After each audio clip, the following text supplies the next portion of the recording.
Okay, so we've got the video here, GoPro Hero7, shooting with a 7 here in the Philippines, and why your videos never look as good as the GoPro adverts, do they?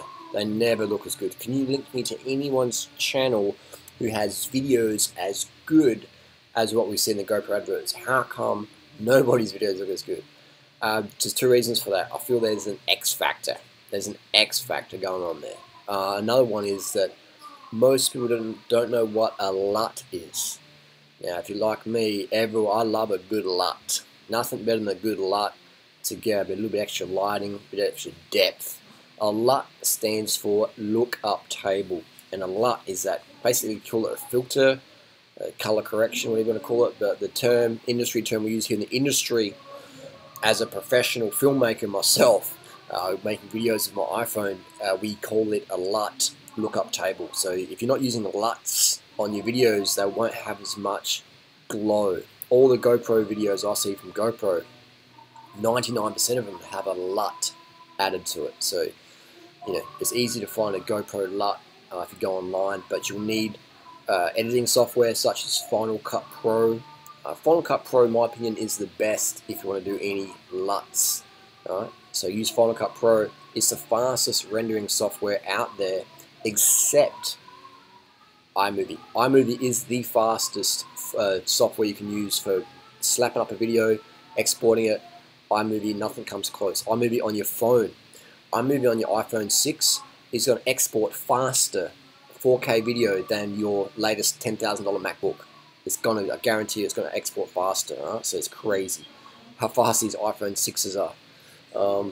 And the iPhone 10 is not much faster, to be honest, in terms of exporting. So it just goes to show there that iMovie is the best if you don't want to use LUTs. If you want to use LUTs, then you can't do it on your smartphone. You've got to use Final Cut Pro, which is the second fastest rendering software out there. So if you've got a big 4K video, Adobe Premiere, all that stuff, is a waste of money. It's pointless if you're looking for fast export speeds. Not all of us have 10 hours to wait for a video to export. So there you go. So that's that taken care of. But if you're not using LUTs, it won't look as good as it could. And I still think there's some sort of X factor that that GoPro are doing to make their videos look just that little bit extra good. Because I'm using a LUT in this video. I'm also going to export it. I'm filming at 1080-60, which is a really, really high quality, and I'm going to export it at 1080-60. That's another big mistake people make, is they don't export the video at the same frame rate that they film at. They film at 1080-60 and they export at 1080-30, or they film at 4K 60 and they export at 1080-30, or they export at 720. They're like, why doesn't my $400 GoPro work look as good? That's a big reason. That's probably the biggest reason, is you have to export the file at the same frame rate that you filmed at. All right? I'll say it again. Export the same as you film. If you film at 4K 30, then export at 4K 30. If you film at 1080-30, then please export 1080-30. If you film at 1080-60, make sure you export at 1080-60. Personally, most of my videos at 1080-60. I love that real life effect. The 4K 30 is not as good for me. I like realness. I like having my viewer actually feel like they're there. And for me, that's 1080-60. And I use most of my videos I've shot on my iPhone 6. Most of my videos iPhone 6. Not many people really need a better camera quality than iPhone 6. The iPhone 6 is a fantastic camera quality. Since the iOS update, it fucked it up, and now most iPhone 6s are terribly slow, which means I've had to relegate my iPhone 6 to an iPhone 6S because I don't go to the 7s or the 10s or whatever. Even though I can afford them, they just don't have that earphone jack. And I'm just like, what the fuck? Like, why would you release a phone that doesn't have an earphone jack? And you got to buy some little dongle and have a dongle to lose and a dongle to break, and it's pointless. So Apple doesn't get my coin for now. The iPhone 6S is my favorite, and I'm not going to update the software on it, because you update the software on an Apple product, you can do that for the first couple of years, but eventually they'll make your fucking computer or Mac or your iPhone just fucking slow as fuck. So updates beware. All right, if it's the first year or two, they're okay, but otherwise don't update stuff. And now we're using a Hero 6 with a LUT. So we can see there's not that much difference, in my opinion, between the 7 and the 6 in terms of camera quality. Right? So you've got that hyper smooth effect, which I don't even use unless I'm on my bike. But to be honest, the old setup, the previous setup in the Hero 6 was fantastic anyway. It was electronic image stabilization, I'm pretty sure they called it, EIS, and that worked fantastic.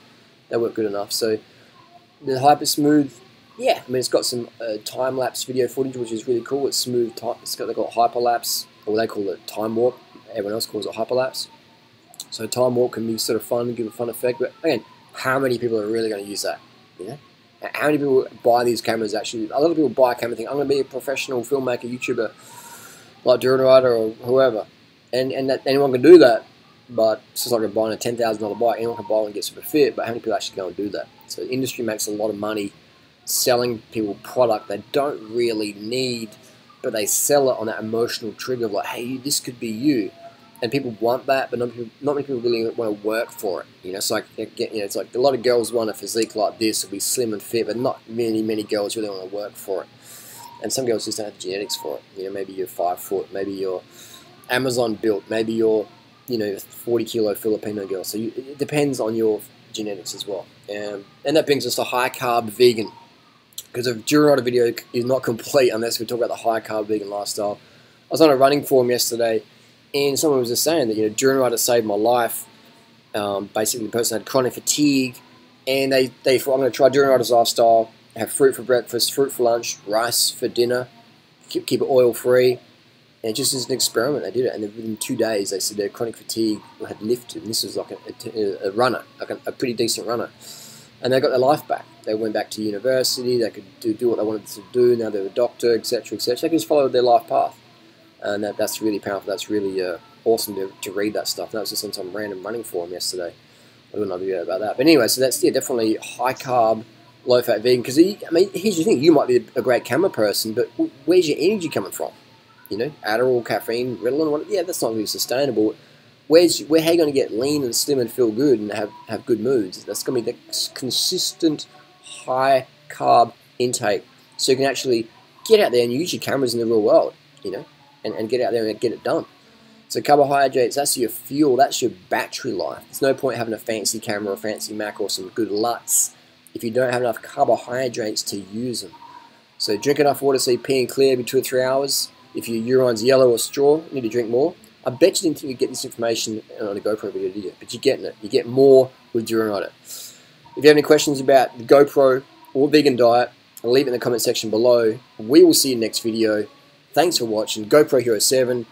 Is it shit? Is it legit? It depends what you want to use it for. It's shit and it's legit. Is it a rip-off? Depends. Alright? And you can answer that question. I can answer it for you, but maybe not. You decide. Test ride, then decide. Thank you.